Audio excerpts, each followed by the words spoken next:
Good evening students. हम आपको आगे वो जो ट्रेडिशनल मेथड ऑफ इरिगेशन की सिंचाई की जो ट्रेडिशनल मेथड है, पुरानी विधियां हैं, वो बताने जा रहे हैं। The water available in wells, lakes and canals and lifted by different methods of different region for taking at the fields. पानी को कुओं से, झीलों से और बहुत सारे कैनाल वगैरह से बहुत सारी मेथड्स द्वारा लिया जाए। Cattle of human labours used these methods, so these methods are cheaper but less efficient. जैसे मोट पुली सिस्टम, चैन पंप, ढेकली एंड राहट लीवर सिस्टम, ये बहुत पुरानी विधियां हैं। ये आपको डायग्राम में शो हो रही हैं कैसे हम सिंचाई के लिए पानी की व्यवस्था कराते थे। ठीक है स्टूडेंट। आप जो मॉडर्न मेथड्स हैं आपकी, ये हैं modern methods of irrigation. Modern methods of irrigation help us to use water economically. The main method used as a follow sprinkler system. This system is more useful on the uneven land where sufficient water is not available. ये system बहुत useful होता है क्योंकि हमारी ज़मीन अनियमित होती, हर जगह एक जैसी नहीं होती और हर जगह सफिशिएंट पानी नहीं पहुंच पाता। The perpendicular pipes having rotating nozzles on top. Perpendicular pipes होते हैं चारों तरफ से, उनके तरफ रोटेटिंग नोजल होते हैं जो घूमते रहते हैं। Are joint to the main pipeline regular interval से ज्वाइन रहते हैं मेन पाइपलाइन से। When water is allowed to flow through the main use and under pressure on the well the pump. जब हम पानी को अलाउ करते हैं, जब चालू करते हैं, प्रेशर के साथ पानी पंप से जाता है तो इसके from the rotating nozzle it gets spring on the crop it's raining. तो इससे क्या होता है, रोटेटिंग नोज़ल घूमने लगते हैं और पानी क्या है फसलों तक रैनिंग, बारिश की तरह, और बूंद बूंद करके पानी हर जगह तेज फोर्स में जाता है। इस तरह की सिंचाई लॉन्स में कॉफ़ी प्लांटेशन के लिए इस तरह की सिंचाई बहुत अच्छी होती है। Drip system, in this system the water falls drop by drop directly near the roots. इस सिस्टम में बूंद बूंद पानी क्या है प्लांट्स की रूट तक जाता है। ये ड्रिप सिस्टम कहलाता है। Is the best technique for watering fruit plants. जैसे वाटरिंग फ्रूट प्लांट्स, गार्डन और ट्री, बगीचों में फ्रूट प्लांट से इस तरह की सिंचाई की जाती है। ठीक है स्टूडेंट, ये तो हो गया आपका तरीका। ठीक है स्टूडेंट, जिस तरह से हम करते हैं। ठीक है स्टूडेंट, इसके अलावा protection for weeds. In the field many other undesirable plants may grow naturally along with the crop। कभी कभी बहुत सारे अनडिज़ायरेबल प्लांट्स क्या हैं उगाते हैं फसलों के साथ, उनको वीड्स कहते हैं। The removal of weeds called weeding. उन वीड्स को, खरपतवार को हटाना वीडिंग कहलाता है। Weeding is necessary since weeds complete with the crop plants for water nutrient space and light. Weeding बहुत ज़रूरी है करना, वीड्स को, खरपतवारों को हटाना, जिससे क्या होता है क्रॉप प्लांट्स क्या है और उनसे न्यूट्रिशंस और प्रॉपर मात्रा में लाइट और वाटर फसलों को मिल सके। Thus they effect the growth of the crop, जिससे फसलों की क्या ग्रोथ हो सके। Some weeds interfere even in the harvesting may be the poisonous for animals and human beings. ये जो हार्वेस्टिंग है, वीड्स अगर कोई भी जीव जंतु ह्यूमन खा लेंगे तो वो नुकसान जहरीला होता है। Farmers have many ways to remove weeds and control their growth.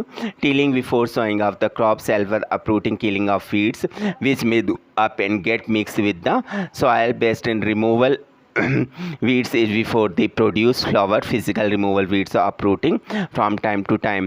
Farmers adopt ways to remove करने के लिए, weeds को हटाने के, खरपतवार को कंट्रोल करने के बहुत सारे, उनको ग्रोथ को रोकने के बहुत तरीके होते हैं। टिलिंग या उसको हटाना, नीचे से जड़ से अलग कर देना, या uprooting, killing of weeds, weeds को ख़त्म करने के लिए उसमें बहुत सारे केमिकल्स या वीडिसाइड्स भी मिलाए जाते हैं।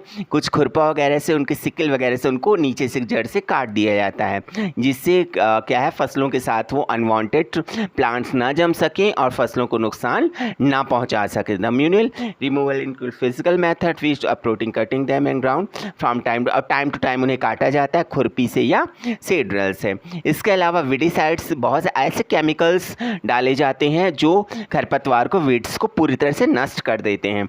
They are spread in the field to kill the weeds, they do not damage the crop, जिससे क्रॉप डैमेज नहीं होती। और weedicide dilute with water extent required, जितनी मात्रा में चाहिए पानी में उतनी बराबर मात्रा में वेडिसाइड्स डाल दिए जाते हैं, केमिकल्स डाल दिए जाते हैं और फिर स्प्रे किया जाता है।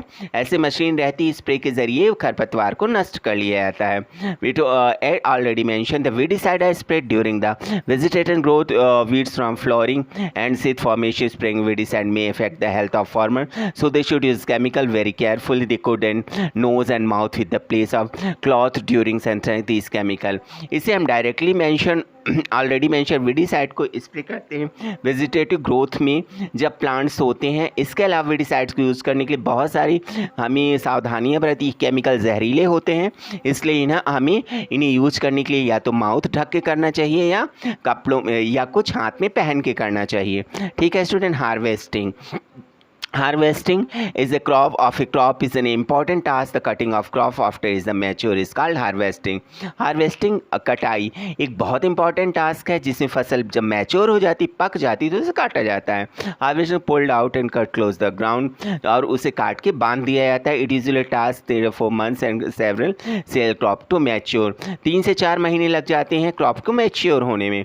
Harvesting our country other than manual for sickle, इसके लिए हंसिया का यूज किया जाता है, मशीन हार्वेस्टर का भी यूज किया जाता है। Harvester crop the grain seed need to the separated from the chop. Harvester के जरिए साफ दाने, बिल्कुल साफ सुथरे दानों को अलग कर दिया जाता है। इसको थ्रेसिंग कहते हैं। This is carried out of the, और एक होती है प्रोसेस है, this is carried out of the help of machine called combine which in fact harvester thresher. Farm is small holding of land separation of grand and chop winnowing. इसके अलावा farm जब साफ़ सुथरे अनाज को और विनोइंग उसको उड़ाते हैं, साफ़ करते हैं और साफ़ सुथरा करके अनाज को रखते हैं। ठीक है स्टूडेंट, ये तो हो गया आपका विनोइंग प्रोसेस। ठीक है स्टूडेंट, इसके अलावा बहुत सारी प्रोसेस हैं इसके अलावा हार्वेस्ट फेस्टिवल। ठीक है, harvest after the 3 or 4 months of hard work 3 comes the days of the harvest. The sight of golden fields of standing crop land and grain fills the ears and farmer with joy and sense of well-being. बहुत 3 या 4 महीने बहुत कठिन परिश्रम के बाद एक दिन ऐसा आता है जो लोगों के लिए एक सोना देने वाली फसलों के लिए लोग खुशियाँ मनाते हैं और एक त्यौहार मनाते हैं। पास सीजन है बिफोर फ्रूट्स एंड, जब पूरी तरह से फसलें पक के तैयार हो जाती हैं तो उस समय के बाद लोग ये खुशियां मनाते हैं कि इतनी कठिन और परिश्रम के बाद मैन ऑफ ह्यूमंस को ये खुशी होती है कि हम एक त्यौहार के रूप में मनाएं कि हमें फसल हमें मेहनत के बाद मिली है। पोंगल मनाया जाता है और बैसाखी, होली, दिवाली, नवैन, बिहू, ये लेकिन पोंगल जो है फार्मिंग फेस्टिवल बहुत अच्छा फेस्टिवल कहलाता है। ठीक है स्टूडेंट। स्टोरेज, ठीक है, storage are produce in important task if the harvested grains are to be kept for longer time. Storage एक इम्पॉर्टेंट टास्क है जिसमें काट के फसलों को सुरक्षित लंबे समय तक रखा जाए। They should be safe for moisture, insect, rats and micro organism, जिससे हम मॉइस्चर से, नमी से और इंसेक्ट से, कीड़े मकोड़ों से, चूहे से और छोटे छोटे जीव जंतुओं से बचा सकते हैं। हार्वेस्टेड ग्रैन है मोर मॉइस्चर, हार्वेस्टेड ग्रैन में बहुत ज़्यादा मॉइस्चर होता है। फ्रेशली हार्वेस्टेड ग्रैन सीड्स है स्टोर विदाउट डाइंग, इसलिए बिना उसे सुखाए हम नहीं रखते। They may get spoiled and attacked organism, अगर हम उसे एकदम से नमी वाले अनाज को अंदर रख देंगे तो उसे माइक्रो ऑर्गेनिज्म अटैक कर लेंगे, making them unfit in use for germination has before storing them grains है प्रॉपर्ली ड्राइड। इसलिए सबसे पहले फसलों जो अनाज होता है साफ सुथरा करके रखने के पहले उसको सुखाया जाता है। ठीक है स्टूडेंट। रिड्यूस द मॉइस्चर, जिससे मॉइस्चर उसकी नमी रिड्यूस हो जाए। This prevents attack the insect, pets, bacteria and fungi, जिससे जो ये bacteria, insect, pets, fungi attack ना कर सकें। ठीक है स्टूडेंट। इसके अलावा हम बहुत सारे farmers store grains in jute bags and metallic beans, however large scale store grains in turn silos and grains protect from pets and like rates and insect बाल। फार्मर्स के लिए स्टोर करने के लिए ग्रेन्स के जो बैग्स होते हैं, मेटेलिक बीन्स होती हैं, बहुत लार्ज बड़ी स्टोर होते हैं जिनमें अनाज को सुरक्षित रखा जाता है जिससे रैट और इंसेक्ट से बच सकें। Dried neem leaves are use to storing food, storing food में जो अनाज है उसमें सूखी पत्तियाँ नीम की भी रखी जाती हैं। और ग्रैंड को गुड वेंस स्पेसिफिक केमिकल ट्रीटमेंट भी दिया जाता है जिससे उसमें पेट्स और माइक्रो ऑर्गेनिज्म अटैक ना कर सकें।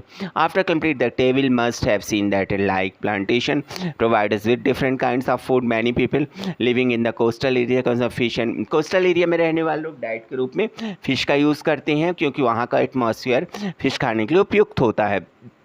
इसके अलावा डाइट में लेते हैं। Previous class we have learn about the food that is obtain from plant. We have just eat the process of crop production number of step like sowing. बहुत सारी क्रॉप प्रोडक्शन के अंदर बहुत सारे स्टेप होते हैं। सिलेक्शन ऑफ सीड्स, बीजों को उपचारित करना, सोइंग करना।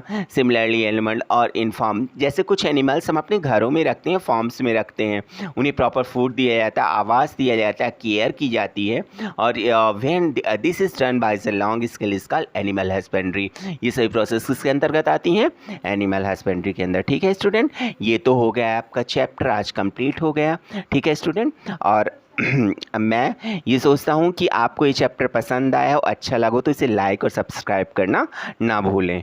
ठीक है स्टूडेंट, गुड नाइट स्टूडेंट।